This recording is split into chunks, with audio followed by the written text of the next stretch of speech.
안녕하세요.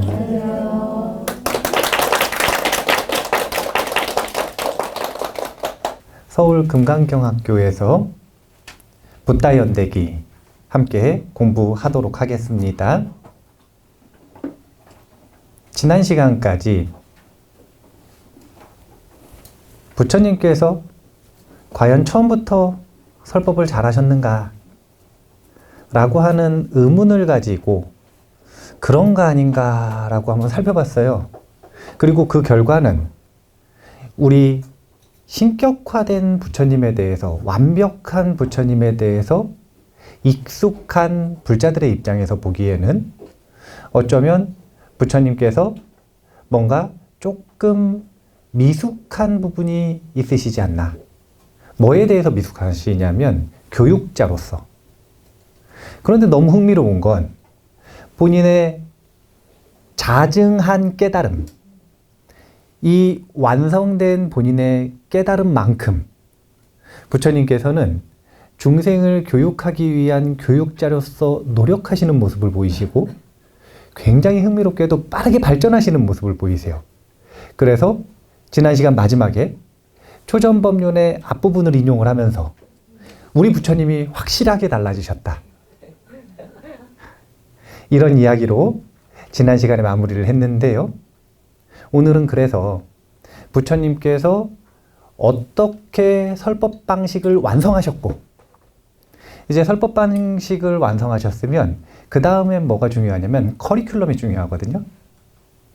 부처님께서는 도대체 어떤 커리큘럼을 만드셨고, 그리고 그 커리큘럼 내에 각각의 교화는 어떻고, 이런 부분이 사실은 초기 경전의 앞부분을 연구하다 보면 다 있어요.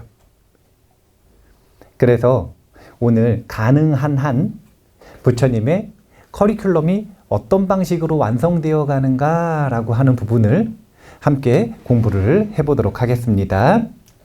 부처님의 설법 방식의 특징부터 보도록 하겠습니다. 부처님의 설법 방식의 특징은 한마디로 표현할 땐 대기설법이라고 하는 거예요. 이게 총론. 그런데 대기설법이라는 게 도대체 무엇인가? 이것을 넷으로 구분하면 변론이 되는 건데, 첫 번째가 비유설법, 두 번째가 차제설법, 세 번째가 유행설법, 그리고 네 번째가 위설법입니다.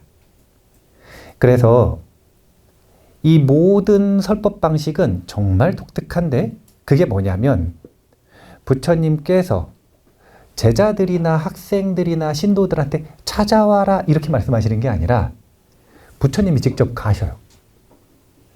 이거 정말 독특한 거예요. 이게 왜 독특하냐면 그때 당시에 인도에서는 그렇게 독특하진 않았는데 지금 한국에서 보면 정말 독특한 거예요. 한국 불교에서는 상상할 수 없는 일이죠. 그만큼 우리의 전법 방식이 부처님 당시와 많이 달라졌다. 그게 시대의 변화 때문인지 아니면 스님들이 좀 게을러져서인지 이건 이제 스님들이 스스로 물어볼 문제라고 생각을 하고요. 대기설법은 자신이 하고 싶은 이야기를 하는 것이 아니라 중생의 근기에 본인이 다가가는 겁니다. 흔히 눈높이 교육이라고 하죠. 비유설법은 자신이 알고 있는 걸로 비유하면 그건 비유가 아니에요. 상대방이 알 수 있는 문화로 비유를 해야 그걸 비유설법이라고 하는 거예요. 그래서 내 문화를 고집하는 게 아니라 상대방의 문화를 고집하지 않고 다가간다. 차제설법은 그 수준을 맞춰주는 건데, 예를 들어가지고 어린이 불자가 맨날 왔어요. 그럼 어린이 불자 앞에서 제가 설법을 하려고 그러면 얼마나 깝깝하겠습니까? 못하겠어요, 잘. 그런데 이 차제설법을 잘 하시는 분들은 어린이에 탁 맞춰가지고 어쩜 저렇게 잘하시나 싶을 만큼 눈높이에 맞춰서, 수준에 맞춰서 거기에 내가 가는 거잖아요. 그 수준에. 이게 차제설법. 그리고 유행설법도 재밌어요. 이게 뭐냐면 절을 만들어 놓고 와라 이게 아니라 사람들이 모여있는 광장으로 직접 가시는 겁니다. 부처님께서 직접 가세요. 그래서 부처님의 삶은 45년간의 길 위에서의 삶이라고 하시죠. 인도에 사람들이 모여있는 곳은 다 가셨어요. 그리고 위의설법. 이것도 중요한데 위의라고 하는 건 결국 취향이거든요. 세간 사람들의 취향에 본인을 맞춰주신 거예요. 제가 승담만큼 부처님 당시에 깔끔하고 위에 대한 부처님의 즉 교육자의 리더의 잔소리가 심한 교단이 없었다 그랬잖아요. 인도는 별의별 엽기적인 교단들이 다 있어요. 옷을 벗고 다니는 교단부터 시작해서 온갖 고행을 하는 교단부터 시작해서 별의별 교단이 다 있어요. 그런데 그렇게 온갖 엽기적인 수행자의 문화 속에서 대중들이 놀라지 않고 대중들이 마음이 편안해질 수 있는 위를 갖춘 교단은 당시에 부처님의 교단밖에 없었다. 이게 바로 위의설법. 그들의 취향에 내가 다가간다. 부처님 당시에는 초능동적인 부처님의 제자들이 모두 다 가장 능동적인 모습으로 중생을 구하는. 그래서 사실은 우리가 생각하는 지금 한국 불교랑 비교하시면 절대 안 돼요. 절대 안 돼요. 부처님의 교단은 정말 힘있고 활기차고 그리고 기쁘고 찬탄이 넘치고 이런 교단의 모습이었다. 물론 부처님께서 말씀을 시작하시면 바늘 하나 떨어지는 소리가 들리지 않았지만 완벽하게 통제된 위의가 있었지만 그럼에도 평상시에는 정말 활기찬 그런 모습의 교단 그리고 사부대중을 상상하셔야 된다. 자, 그런데 부처님께서 이렇게 달라지셨잖아요. 문제는 뭐였냐면 지난 시간에 여기 보면은 차제설법과 대기설법 아닙니까? 근기를 다가가가지고 수준에 맞게 말씀을 하셔야 되는데 처음 만난 우빠까에게 어떻게 하셨냐면 선언적인 법문을 하셨잖아요. 그래서 우빠까가 어떻게 됐는가? 라는 것을 잠깐 이야기를 하고 오늘 시작하려고 해요. 우빠까는 부처님께 질문했죠. 당신은 어떤 분이시길래 얼굴이 그렇게 환합니까? 그래서 질문을 하기를 당신은 천신입니까? 당신은 도대체 어떤 스승에게 교육을 받았길래 이렇게 위가 넘치는 사실은 깨달은 것 같은 완성된 존재인 것 같은 이런 모습을 갖추셨습니까? 부처님께서 사실은 좀 길게 얘기하셨어요. 근데 그 길게 얘기하신 내용을 요약하면 이런 내용이에요. 나에게 스승은 없다. 그리고 본인을 뭐라고 지칭하셨냐면 나는 아난타지나 무한 승리자다. 이렇게 본인을 지칭하셨어요. 이거는 질문하신 것에 대한 답변을 하는 것도 아니고 설명을 하는 것도 아니고 그냥 본인의 상태를 선언하시는 거라. 사실은 약간 지문을 뽑아가지고 만약에 국어시험을 본다. 그러면 학생들이 동문서답이라고 얘기할 수도 있어요, 이거. 그러니까 교육자로서는 완성된 모습은 아니죠. 그러니까 우빠까가 어떻게 했냐면 그럴 수도 있죠. 그리고 떠나버렸잖아요.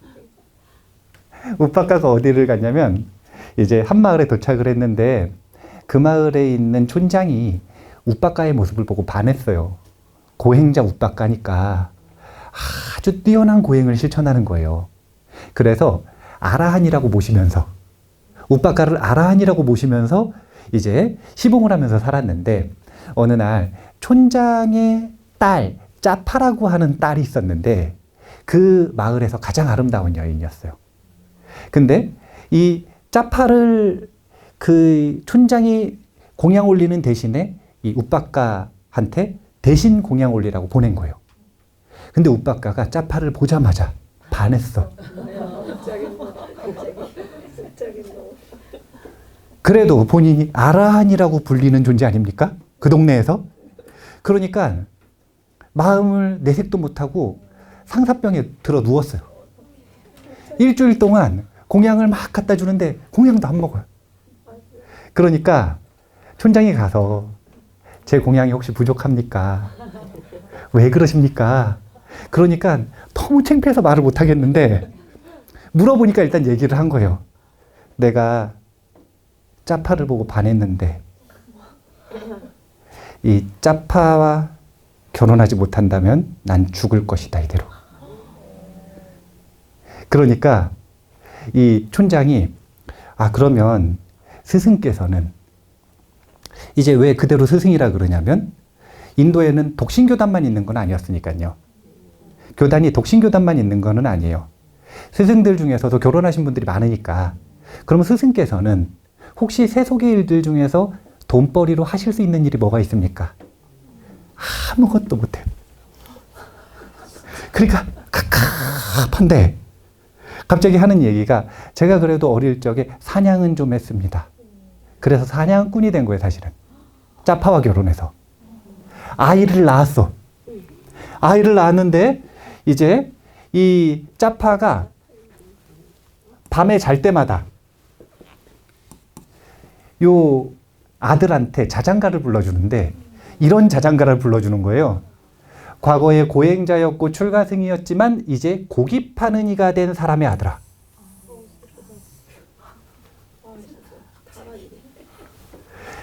사냥꾼의 식객이 되고만 사람의 아들아 하면서 온갖 얘기를 하는데 아들을 사랑하긴 사랑하지만 뉘앙스를 보면 아들을 사랑해서 구슬려가지고 잠들게 하려고 하고 또 자기의 아들을 사랑하는 마음도 있지만 남편은 보니까 별로 사랑하지 않아요, 지금. 뭐 싫을 수도 있고요.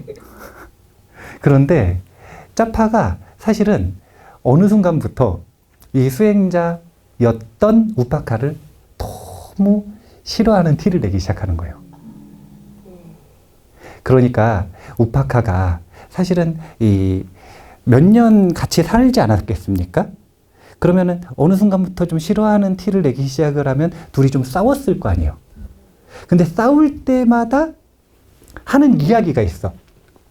그게 뭐냐면 여보, 당신은 내게 도움을 주거나 기댈 만한 사람이 한 명도 없는 줄 아는 거요. 나에게도 아난타지나라고 하는 의지처가 있단 말이오. 나에게 계속 이런 식으로 대하면 난 아난타지나에게 가겠다. 이렇게 몇 번 얘기를 하는 거예요. 그러니까 짜파가 남편이 싫긴 싫은데 그렇다고 아이를 혼자 키울 수는 없으니까 이 짜파가 아이를 꼬집으면서 당신이 떠나면은 이 아이를 죽이겠다고, 땅에 던져서 죽이겠다고 협박을 하는 거예요. 근데 요 우빠까는 아난타지나를 결국 찾아갑니다. 그래서 아난타지나가 누구냐면 부처님이시죠. 부처님께서 요때 제타와나에 계시다는 소리를 듣고, 그러니까 사실은 제타와나에 계실 때쯤이면은 제타와나가 성부로 2년 차에 지어지니까 그러면 시간이 좀 지났을 때잖아요. 그때 이 아난타지나인 부처님을 찾아가서 우빠까는 아나함과를 얻어요. 짜파는 아난타지나를 찾아간 본인의 남편, 이 남편이 아난타지나를 찾아갔다라고 하니까 짜파 마음 속에서는 어떤 마음이 들었냐면 나도 가겠다 이런 마음이 들었어요. 그래서 이번에는 아들을 맡겨놓고 아난타지나를 또 쫓아가요. 그래서 짜파도 출가를 합니다. 짜파는 어떻게 됐냐면 아라한과를 얻었어요. 짜파는 고생을 좀 많이 했다 그래요, 사실은. 왜냐하면 짜파는 본인의 아름다움에 대한 자부심이 굉장했대요. 그러니까 남편이 싫었나 봐요. 그리고 출가에서도 그 아름다움에 대한 자부심 때문에, 본인의 외모에 대한 자부심 때문에 이게 정말 큰 장애가 되어서 아라한과를 얻는데 고생을 좀 많이 하셨다 그럽니다. 그러면 마지막 아들 수바타는 어떻게 됐느냐? 결국 출가해서 아라한과를 얻었어요. 그러니까 우파카가 원래 사실은 선언적인 말투라고 하는 것의 대표가 아난타지나 아닙니까? 아난타지나. 나는 스승 없이 홀로 깨달은 무한 승리자다. 이 선언적인 말투를 듣고 인연이 닿지 않고 그냥 떠났죠. 그냥 떠났는데 자신의 일상의 삶을 살아가다가 결국에는 뭐가 의지처가 됐냐면 이 아난타지나라고 하는 단어 하나가 의지처가 된 거예요.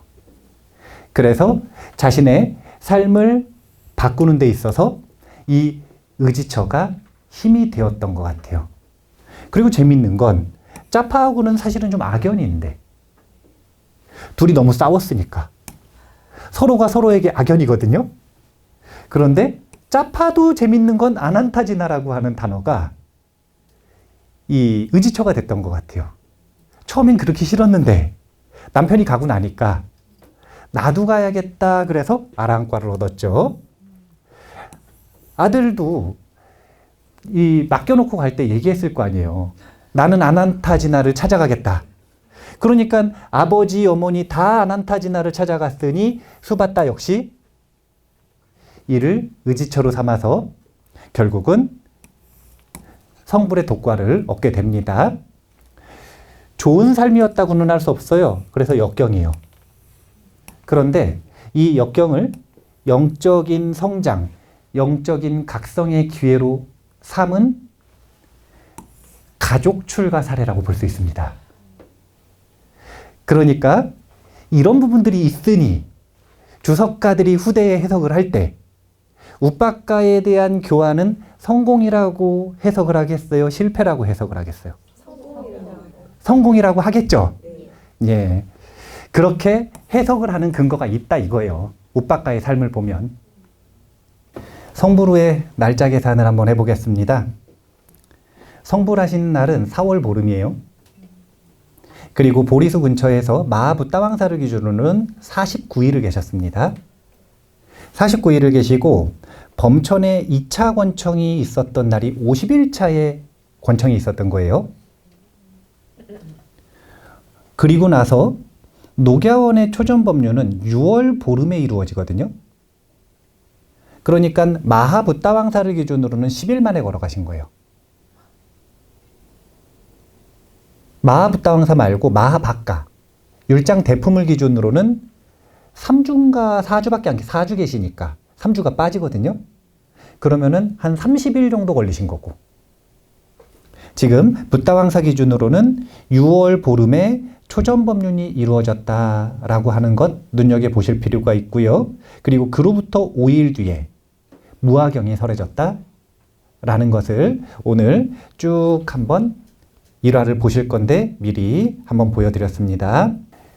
연대기라고 하는 건 사건과 사고와 그리고 그 의미에 대한 분석이 주를 이루지 그 속에서 어떤 법문이 이루어졌는지는 사실은 쭉 설명을 하지 않거든요. 그래서 저도 초전법륜의 상세 내용을 분석하지는 않고 초전법륜의 대강을 오늘 보여드리려고 그래요. 초전법륜을 어떻게 먼저 분석을 해볼 거냐면 부처님의 설법 방식에 어떻게 해당되는지에 대해서 한번 분석을 해볼 거예요. 유행설법의 요소가 분명하게 있습니다. 초전법륜을 위해서 부처님께서 녹야원에 전화를 거셔. 그래서 내가 강의가 있으니 신청서를 쓴 다음에 법회에 참석해라. 이렇게 얘기를 하셨나요? 아니면 본인이 직접 가셨나요? 직접 갔어요. 네, 유행설법 맞죠? 네. 그 다음에 위설법의 요소가 있어요. 그 초전법륜 초반의 기억이 나실지 모르겠어요. 안냐 꼰단냐가 절대로 일어서지도 말고 바로도 받아들이지 말고 자리도 깔아드리지 말고 인사도 하지 말자. 그런데 가까이 다가갔더니 그 위 때문에 벌떡 일어났죠. 이런 게 위의설법이에요. 위의설법. 사실은 부처님의 위의설법은 진짜 제가 보기에는 탁월해요.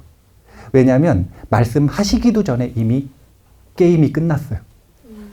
마음이 이미 귀의를 했기 때문에. 그래서 사실은 위의가 좀 중요하기는 한 것 같아. 제가 보니까 설일체 유부의 주장이 어느 정도 맞는 것 같아요. 설일체 유부가 그런 주장을 펼만하다. 중생들의 근기를 고려할 때. 자, 그 다음 비유설법의 요소도 분명하게 있습니다. 부처님께서 처음으로 말씀하시는 법문이 뭐냐면 중도법문인데, 근데 그 중도에 대한 분명한 비유를 하죠. 어떤 비유를 하냐면 오비구들이 살았던 삶, 극단적인 쾌락을 추구하는 삶과 극단적인 고행을 추구하는 삶 모두에서 벗어나야 한다 라고 하는 비유. 그 다음에 차제설법의 요소도 있습니다. 이따가 초전법륜 전체의 구성을 보여드리겠지만 중도, 팔정도, 사성제, 삼전, 십이행상이라고 하는 이 모든 순서가 바로 차제설법의 요소인 거예요. 처음에 쉬운 것부터, 받아들이기 쉬운 것부터 점점 난해한 순서로. 이거 이해한 거 확인한 다음에 이거 얘기하시고, 이거 이해한 다음에 거 확인한 다음에 이거 얘기하시고. 저처럼 막 지금 진도 빼기 바빠가지고 이해를 했는지 안 했는지 확인도 안 하고 이렇게 가면 차제설법이 아니라 부처님께서는 아주 친절하게, 왜냐면 그때 시간 제한이 없었어요. 그러니까 설법 듣는 사람도 3개월 동안 그냥 계속 들을 거야, 이렇게. 그럼 하는 사람도 계속 할 수 있는 거예요. 근데 우리는 시간 제한이 있으니까. 그래서 이 모든 요소를 갖췄기 때문에 초전법륜은 대기설법의 완성이다라고 평할 수가 있다. 이런 프리뷰라고 생각하시면 돼요. 자, 어떻게 위의설법을 하셨는지 보겠습니다. 여기 요 한 문단은 읽어볼까요? 같이 읽겠습니다. 벗들이여 수행자 고타마가 오고 있다. 그는 명상 수행을 포기한 자이다. 네 가지 필수품을 얻으려고 애쓰는 자일 뿐이다.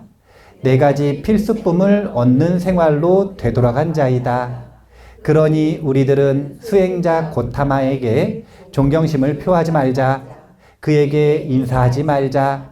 그의 손에서 바루를 받아들이지 말자.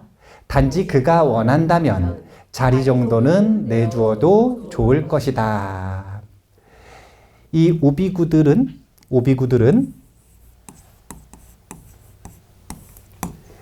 부처님을 6년 동안 모시고 수행한 수행자들입니다. 부처님의 열렬한 신봉자들이죠. 그런데 이 열렬한 신봉자들이 큰 배신감을 느꼈어요. 그게 무슨 사건이냐면 바로 이겁니다. 네 가지 필수품을 얻으려고 애쓰는 자. 부처님께서 고행 끝에 백가죽이 등가죽에 붙었다 그랬어요. 붙었으면 이제 다음날 죽는 거라. 영양소가 더 이상 없어요. 자가포식이 끝났어. 이제 더 이상 자가포식 할 게 없어요. 몸 안에 있는 모든 지방과 단백질과 먹을 수 있는 건 다 먹었어, 지금. 그래서 생존이 끝나는 마지막 날, 자신이 취한 길 가지고 자신이 원하는 것을 완성하지 못할 것임을 확인하셨고요. 그래서 선택의 기로에 섰다 그랬어요. 이대로 죽을 것인가? 새로운 길을 찾을 것인가? 근데 새로운 길에 대한 힌트도 생각이 났어. 이 길인 것 같아요. 그 윗바사나의 길. 죽을 것인가? 아니면 정답에 가까워 보이는 저 길을 갈 것인가? 내가 지금 그대로 죽으면 고행자로서의 명성을 지키고 죽는 거예요. 죽지 않고 새로운 길을 선택을 하면 고행자로서의 명성을 모두 버리고 비난을 받아야 돼. 어떻게? 돌아가실 거요? 아니면은 새로운 정답을 향해 도전을 해보실 거예요? 그래서 모든 걸 다 버린 거예요. 이런 비난을 받기 시작을 했던 거예요, 사실은. 왜냐하면 당시에 이미 고타마 시탈타라고 하는 수행자는 고행자로서 명성이 대단했던 겁니다. 부처님께서 얘기하시잖아요. 뭐라고 얘기하시냐면 인류 역사상 본인과 같은 고행을 했었던 인물은 단 한 명도 없다. 과거에도 없었고 미래에도 없을 것이다. 인간의 몸이 견딜 수 있는 극단까지 견딘 거예요. 근데 그 모든 걸 버리고 이제 처음부터 다시 시작하신 겁니다. 그렇게 해가지고 깨침을 얻고 오시니까 이제 오비구들은 그런 거 모르잖아요. 그러니까 비난하는 거예요. 네 가지 필수품을 얻으려고 애쓰는 자일 뿐이다. 타락했다 이거죠. 타락했다. 그러니까 예를 갖추지 말자 얘기하셨지만 부처님께서 그러한 분위기를 파악한 다음에 뭐라고 하셨냐면 마음속으로 다섯 수행자를 향해 특별히 자무량심을 전개하셨다. 자무량심. 이건 뭐냐면 자아의 마음을, 자하고 비중에 자아의 마음을, 자애로운 마음을 자신의 마음 주변으로 방사하는 거예요. 방사하는 거예요. 요거 할 수 있어요, 없어요? 아, 본인에게 물어본 건 아니고 수행자들이 이거 할 수 있어요, 없어요? 우리 있다는 거 봤잖아요. 왜냐면은 칸니명상 훈련법 볼 때 자신의 니미따가 생기면 그 니미따를 앞으로 보내고 다시 땡기고 하는 훈련들을 하잖아요. 그러면 그런 훈련들을 했기 때문에 마음을 어느 곳을 향해서 내뿜고 거두고 라고 하는 것들은 선정수행자들에게 이미 훈련된 바라. 그러니까 자무량심을 방사해서 내뿜었다. 그러니까 그 자애심에 감화받은 오비구들이 결국 부처님을 환영하러 나아갔다라고 하는데 바로 이게 위설법이에요. 이 위설법이 끝났음에도 불구하고 여전히 부처님께서 깨치셨다라는 걸 인정하지 않습니다. 부처님께서 이렇게 얘기하시는 거예요. 다섯 수행자 너희들이 그동안 찾아 헤매던 고의 소멸에 이르는 길에 대해 열애인 내가 불사의 문을 열어서 그 길을 찾았으니 이 길을 잘 듣고 따라오면 너희들도 해탈에 이를 수 있을 것이다. 열반에 이를 수 있을 것이다. 요약하면 이런 내용이죠. 그런데 이렇게 말씀했음에도 불구하고 믿지를 않아요. 그래서 부처님께서 3번을 똑같이 말씀을 하시는데 잘 들어보라고 절대 믿지 않는 거예요. 왜냐하면 근거는 이거예요.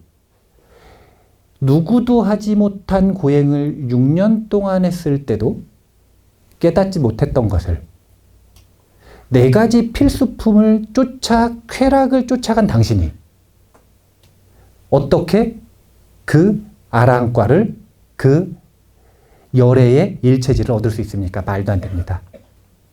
그러니까 부처님께서 이렇게 얘기하시는 겁니다. 기억을 한번 되짚어 보라는 거예요.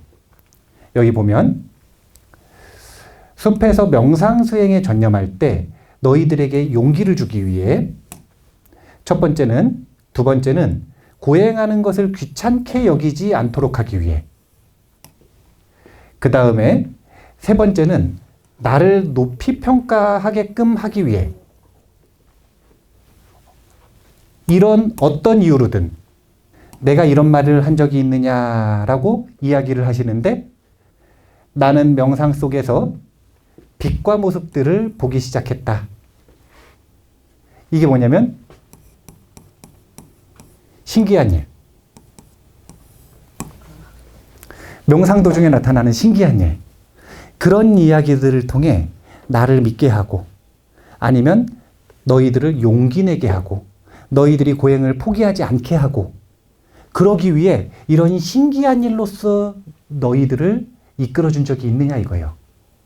근데 부처님은 그런 말씀을 전혀 하시지 않는 분이라. 부처님은 어떤 분이냐면 신기한 일이 일어나도 그건 그냥 현상일 뿐이니 신기해하지 말아라.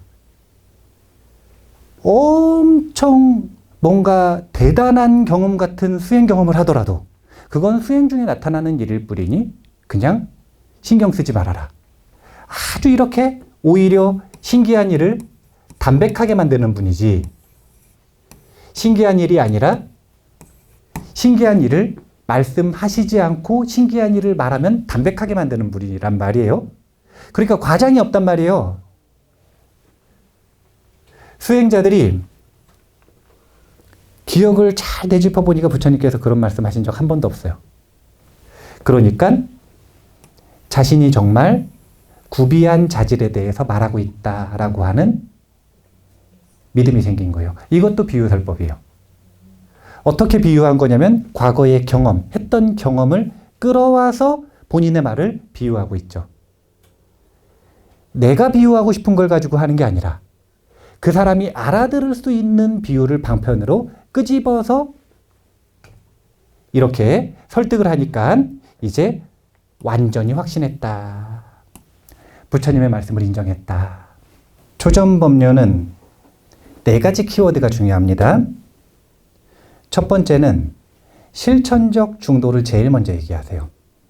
부처님의 첫 문장입니다. 두 번째는 중도에 이르는 길에 대한 구체적인 설명으로 팔정도를 얘기하세요. 세 번째는 팔정도의 시작이 정견이거든요. 그 정견의 내용이 무엇인지 말씀해 주시기 위해 사성제를 얘기하세요. 네 번째는 사성제라고 하는 건 그냥 고진멸도가 아니라 사실은 독과에 이르는 구체적인 수행 방법이거든요. 여기가 중요해요. 사성제를 가지고 어떻게 독과에 이르는가 그 방법을 삼전 12행상으로 설명하십니다. 여기까지가 사실은 전법륜경이라고 하는 초전법륜에 포함되어 있는 내용이에요. 그런데 뒤에 보면 제가 플러스 알파, 무아를 꿰뚫는 삼특상에 대한 가르침, 무아경까지 초전법륜에 부록처럼 껴 넣은 거거든요. 왜 그런지는 이따가 한번 보시면 돼요. 자, 하나하나 보겠습니다. 중도. 같이 한번 읽어볼까요? 비구들이여, 출가자가 가까이 하지 말아야 할 2가지 극단이 있다. 감각적 욕망에 침착함은 저열하고 비속하며 범부에 이르고 성스럽지 못하며 무익하다. 자기 고행에 몰두함은 괴롭고 성스럽지 못하며 무익하다. 비구들이여, 열에는 이 2가지 극단을 의지하지 않고 중도를 깨달았으니 이는 안목을 만들고 지혜를 만들며 고요함과 높은 지혜, 바른 깨달음, 열반으로 인도한다. 여기 두 번째 문단이 오비구들에 대한 비유설법이에요. 오비구들은 왕족으로 살았습니다. 그래서 감각적 욕망을 잘 누리면서 살았어요. 그런데 부처님 고행하러 가셨다는 이야기를 듣고 꼰단냐 존자하고 기다리던 순간이라고 해서 그 고행자를 시봉하러 같이 갔어요. 그래서 감각적 욕망을 누리며 살다가 갑자기 고행을 한 거예요. 양극단의 삶을 살았죠. 그리고 지금도 뭐에 대해서 고집을 부리고 있냐면 고행에 대해서 고집을 부리고 있어요. 그렇게 어딘가에 사로잡힌 마음, 고집하는 마음으로는 중도에 이르지 못한다라고 비유하신 거예요. 그리고 사실은 진짜 중요한 표현이 원래는 뭐냐면 이 감각적 욕망과 고행에 대한 양극단, 이게 아니라 열에는 이 2가지 극단을 의지하지 않고 중도를 깨달았다. 이건 무슨 선언이냐면요, 열애의 본인의 의식 상태를 얘기한 겁니다. 열애는 중도의 의식에 머무나니, 사실은 이런 표현이거든요. 제가 번역을 했으면 아마 그렇게 번역을 했을 거예요. 의역을 하더라도. 열애가 본인의 의식의 상태를 정확하게 명명한 겁니다. 열애의 의식이라고 하는 건 어떤 특징을 가지고 있는가? 범부의 의식은 어디든 극단에 치우쳐 있어요. 어디든 사로잡혀 있어요. 이걸 중생의 의식이라 그래요. 열애는 모든 극단으로부터 벗어나 있어요. 어디에도 사로잡혀 있지 않아요. 이걸 열애의식인 중도라고 이야기하는 겁니다. 그러니까 그걸 뭐라 그러죠? 방점을 찍어주신 거예요. 모든 수행자들에게 의식의 훈련을 할 때, 마음의 훈련을 할 때 그 마음을 어떤 특징을 가지고 있는 마음으로 훈련시켜야 되는가? 중도의 마음으로, 중도의 의식으로 훈련해야 한다. 이렇게 방점을 딱 찍어주신 거예요. 중도는 중요합니다. 두 가지 중도가 있다 그랬죠? 지금 이렇게 욕망과 고행, 욕망에 너무 빠지면은 사람이 이 정진하는데 게을러져요.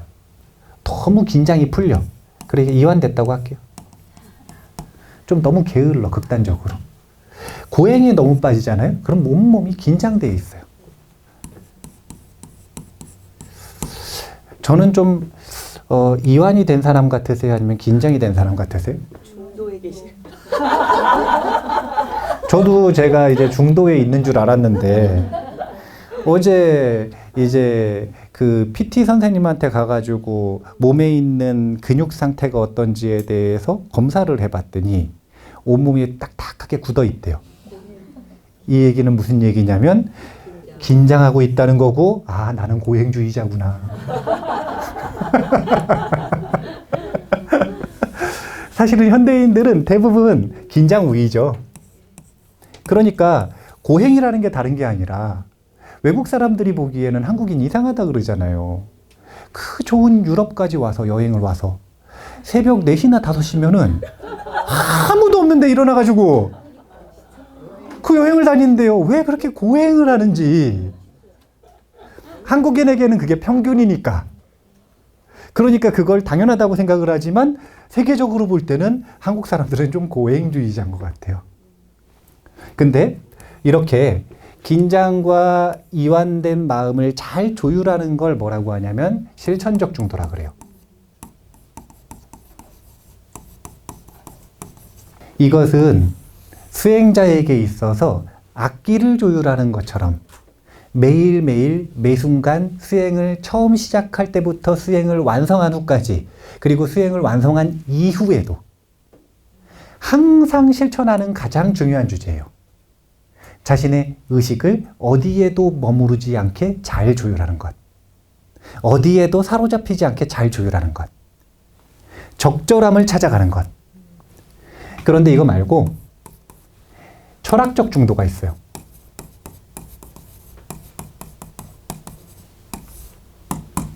이 내용이 오늘 뒤에서 나오는 사성제입니다.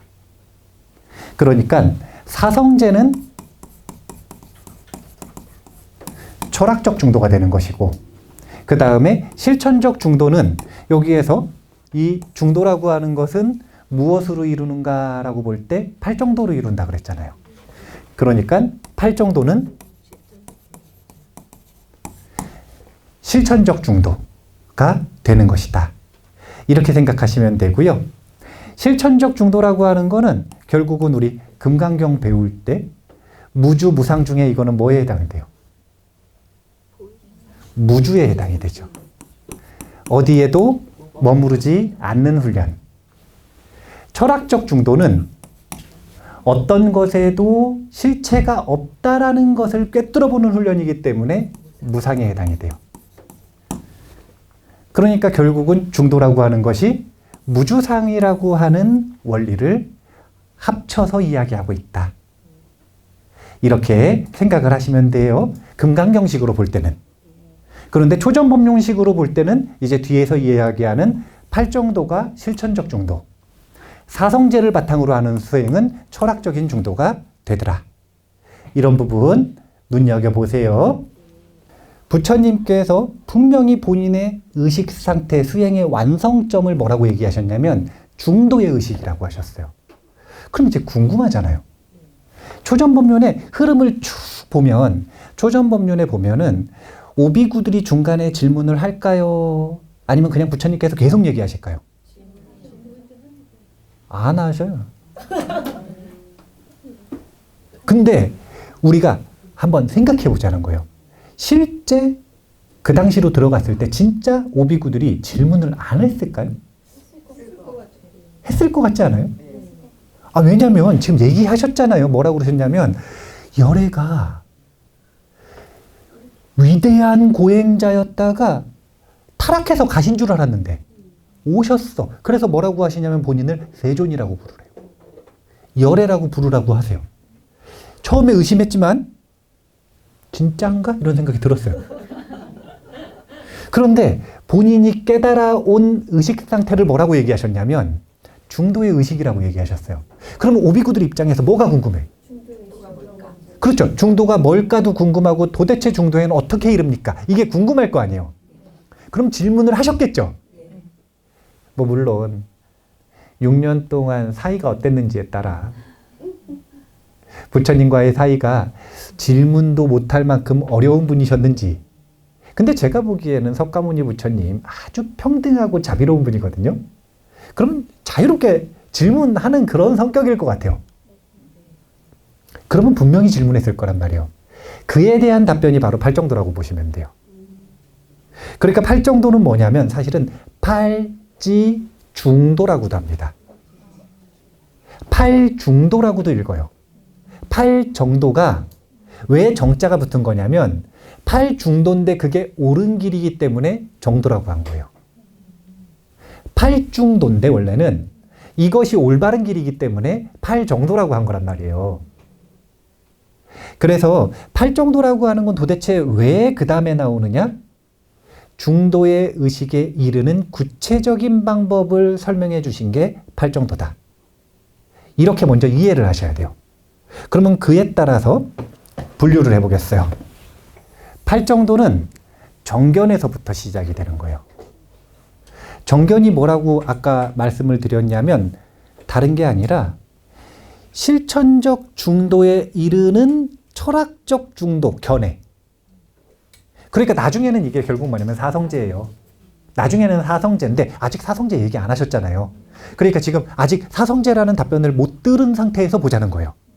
그러면 정견이라고 하는 건 저 부처님께서 깨달으셨다라고 하는 이 중도의 의식에 이르는 길을 알고 있어야 될 거 아니에요. 그러면 그 길에 이르는 길을 방법을 알고 있는 그 지혜를 정견이라고 그러는 거예요.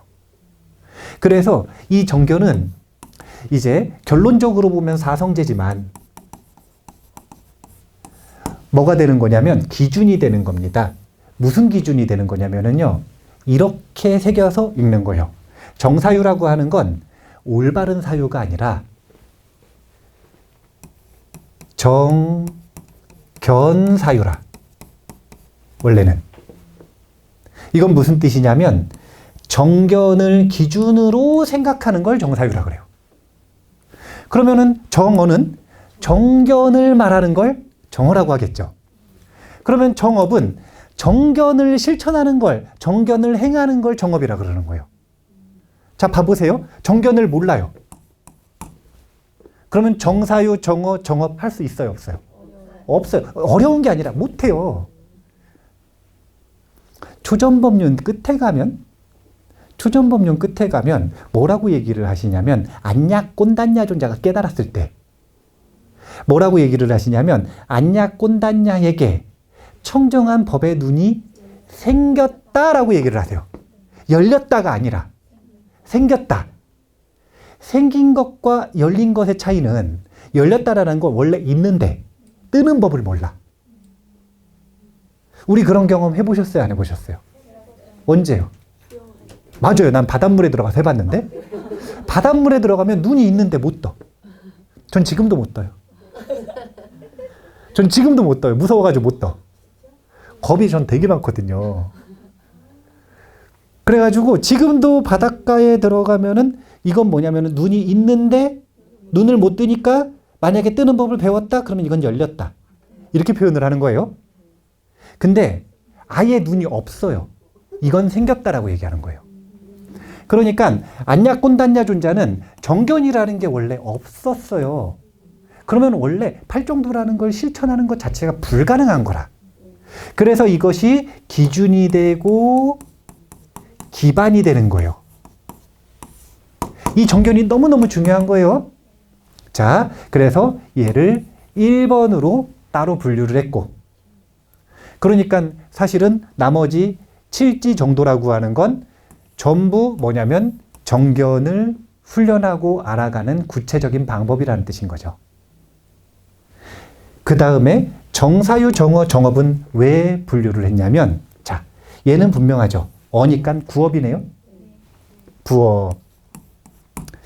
사유는 의업이 되겠네요.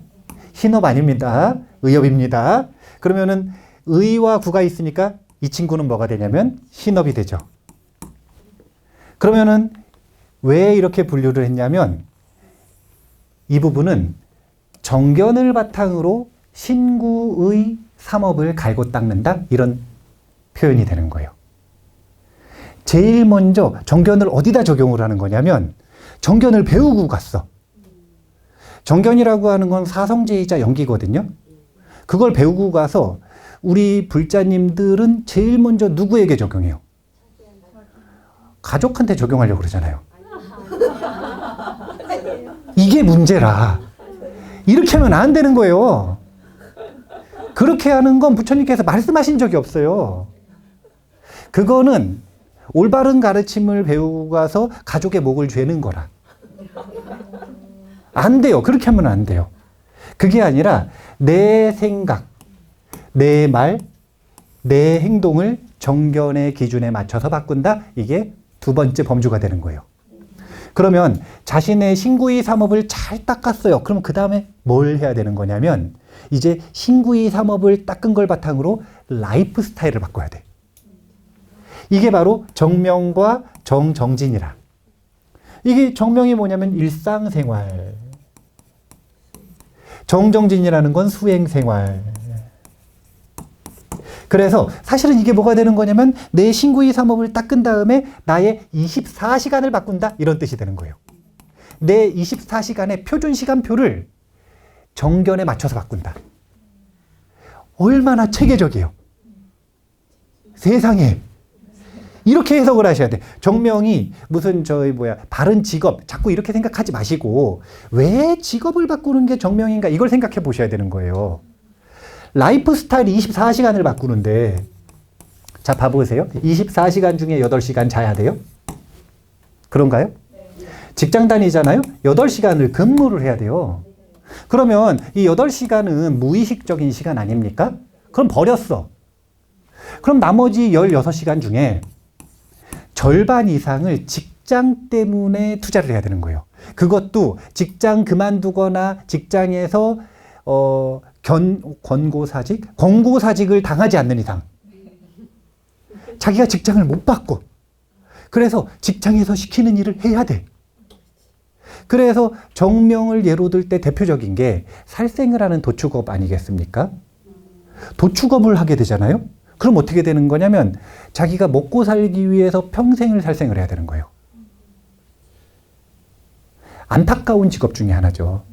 그래서 24시간에 아주 강력한 영향을 미치는 게 이 8시간이라 직업에 대한 이야기를 하신 거예요. 그런데 그 함의는 하루 24시간의 내 표준 시간표를 정견에 걸맞게 수행자답게 부처님의 제자답게 바꿨는가라고 질문하시는 거예요. 그리고 바꿔야 한다라고 명령하시는 거고. 그래서 일상생활과 수행생활을 정견에 맞게 잘 바꾸는 것, 이게 세 번째 카테고리. 그러면 어떻게 되는 거냐면 이제 정념과 정정이라는 마음 수행을 시작할 수 있는 겁니다. 우리는 불교의 특징을 마음 수행 그런단 말이에요.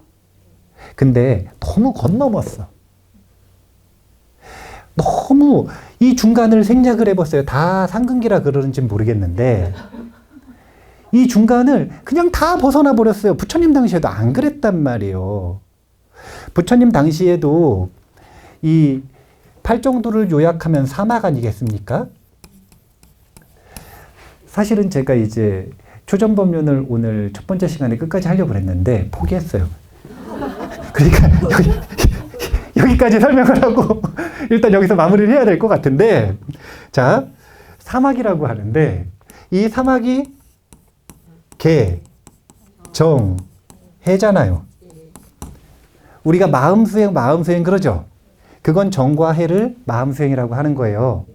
그런데 이 마음수행을 닦기 전에 뭐라는 거냐면 계율을 닦는 거예요. 그리고 이 계율에 대한 정의가 대승불교로 넘어와서는 신구의 삼업을 닦는 것이지만 초기 불교에서는 신업과 구업을 닦는 것이 계율입니다. 거기에 의업은 없어요. 의업은 계율을 잘 갖춘 상태에서 마음 수행할 때 닦는 거지. 먼저 계율을 잘 닦는 기반을 가지고 마음 수행을 하는 거지.